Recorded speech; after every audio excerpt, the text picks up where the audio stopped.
Hi guys, so I am doing a collaboration video today, and I'm collaborating with a couple of other YouTubers who you probably know because they're awesome.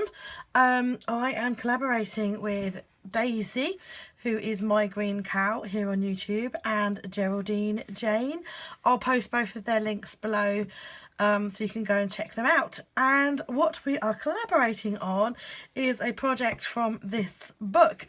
So we were very kindly sent this book by Amy Tangerine. It's called Craft a Life You Love. And I first saw Amy post this on her Instagram, and I'm a bit of a stalker. I do love Amy Tan products. As you guys know, I stock them in a shop as well. So I am a bit of a Amy Tan fan, and when I saw this, I put it straight on my wish list on Amazon, and I wanted to get it, but as you guys know, I've got a small child, and sometimes, you know, there's loads of books I want to read and stuff, so I kind of put it on my wish list thinking I'm not going to get it now because I'm probably not going to read it. But then, yeah, we were very kindly sent a copy by Amy Tan for us to do a collaboration together, and I started flicking through it, you know, as you do, and I haven't really been able to put it down. I keep kind of picking up like little snippety bits of it and kind of reading it. I don't always have, because I'm kind of like sneakily kind of reading bits here and there. I don't always have a pen on me and stuff when I'm reading it, but you don't necessarily need to do that. I'll come to that in a moment about a pen, because you're probably like, why does she need a pen when she's just reading a book? So the book itself, I will do more of a review on this book when I've finished it and when I've done it, because yeah, it's really, you know, you can't necessarily review a book when you haven't read it all and you haven't like fully got to grips with it and everything. So what I've been doing is I've been reading. If I had a pen with me, I've just been like annotating and highlighting bits of the book that have spoken to me, and I've just used a Tombow water brush to do that. Nothing fancy. It was just whatever was to hand. So this book has got lots of text and things that you can read in it, but it also has like creative just not necessarily creative, but exercises for you. So talking about, so she sort of spends a lot of her time kind of trying to coach you and gear you up to be able to give yourself permission to craft, to give yourself time for you to do things for you, because I know very well myself that I'm an arty crafty person, and I don't make anywhere near enough time for myself to pursue those things. But when I do, I'm a much happier person in myself, and because I really, really love arting and crafting. And so there's lots of different exercises throughout the book. So, for example, here, Craft the Life You Love, it's all, you know, this sort of section, it's sort of telling you about sort of, you know, that yes, we do change as an adult, but we're always sort of still the same person, and a lot of what we liked at school, you know, we'll probably still like doing now. So there's like little things that you can like jot down, like little questions and exercises that you can jot down.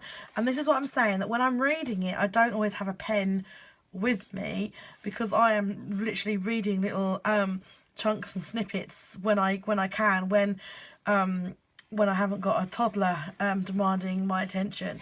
But when I do have like a felt tip pen, I've just highlighted, so I haven't actually gone through in that kind of way, which is why I can't necessarily do like a review on the book yet, because I haven't used it in that way. But definitely some parts of the book have really, really spoken to me so far, and I wanted to kind of use those parts that have spoken to me in this video. So the other ladies, Daisy and Geraldine, they will be finding something in the book that speaks to them too. I am pretty sure that they will, well, I don't know actually, because I know they've got the book and I know that they're going to do their own funky thing, I don't know what they're going to be doing. I've turned over corners in pages. I do that with my books because, like, for me, I will go back and I will reference them and stuff, and I think that, like, your books, for me, it's meant to be used. It's like a tool for being used. And this section really spoke to me. Find your weirdness and embrace it, because I love this quote. I can assure you that you are not normal. You are weird and quirky in a good way. You do things that no one else does. You have thoughts and dreams and abilities that, when packaged together, are highly unusual. The trick is to find your weirdness and embrace it. Absolutely love that.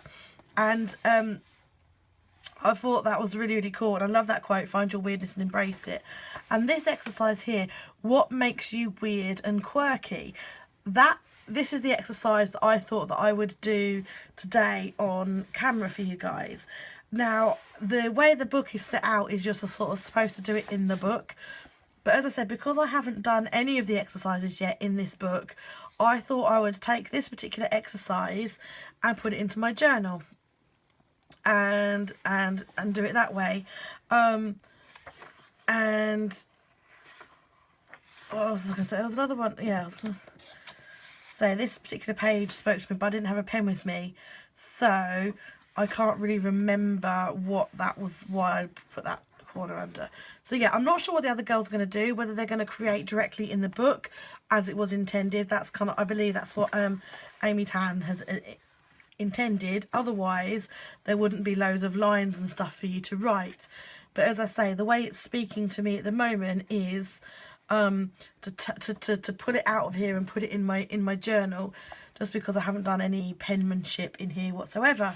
So that's going to be my kind of basis of my journal page. I have grabbed a load of supplies, don't really know what I'm going to do. But I'm gonna like have this book, refer to it, and kind of go for it. Just go for it. Do a page in my journal that really speaks to me, that's talking about, you know, you are weird and quirky and I'm worth it. Or I think I'm gonna go more on this line: find your weirdness and embrace it. So what is me? Why am I weird? Or what makes me? Yeah, what makes you? What makes me basically. So I'm gonna speed the camera up so you can watch my process, and I hope you enjoy. And don't forget to check out Geraldine and Daisy's videos as well, so that you can see what they got up to and their interpretation on this collab.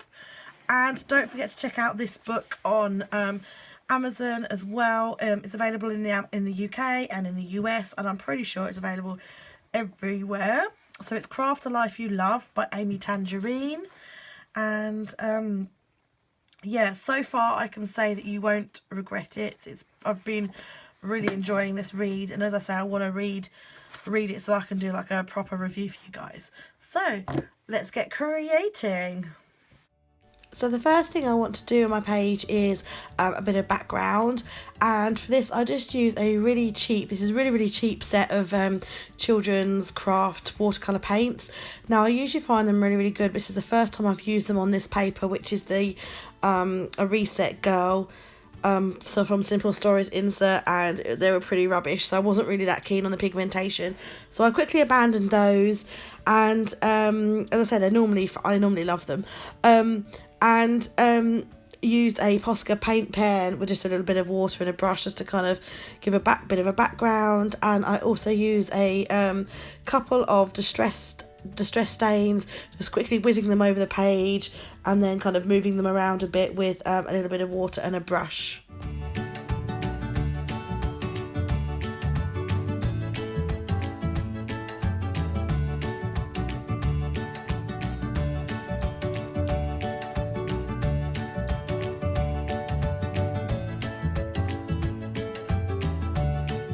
So next up, I take a piece of paper from a different pad I've got and a pencil, and I just start my drawings using a bit of pencil.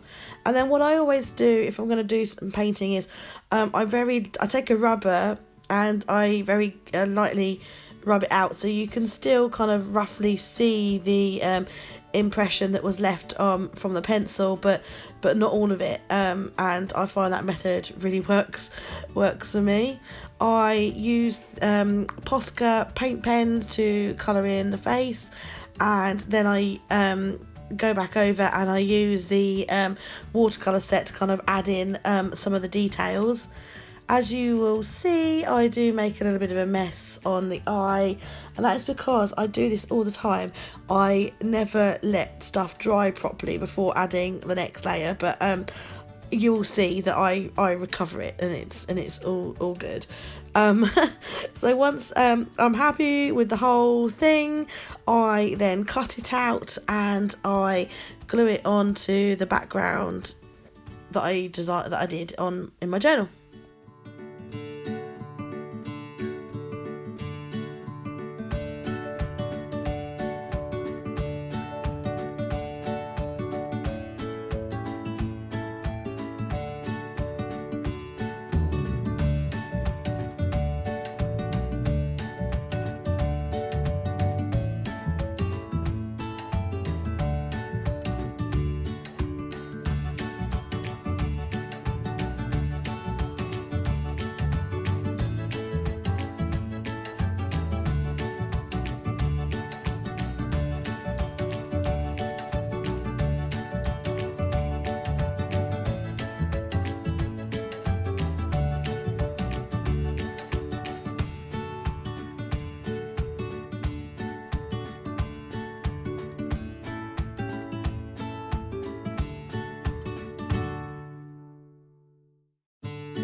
Once my troll has been stuck down, I then just take a brush and some India ink, and I brush letter on the title. Well, I started off with weird and quirky, and then I added in the I am at the top, which kind of went a bit weird because there wasn't really enough space for it, but as it happens, I kind of like how it looks at the end, and I wanted the lettering to be weird and quirky because that's what the whole thing is about.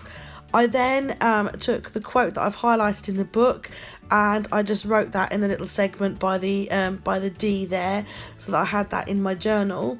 And then I just listed out kind of in an art and craft way what makes me, I think, weird and quirky. Like, I'm not really a girly girl, but I love using pink in my art. So yeah, I'm really happy with the way this journal page looks, and love the prompt, and yeah, just really enjoyed working on it, and the book and the prompts made me want to do it more.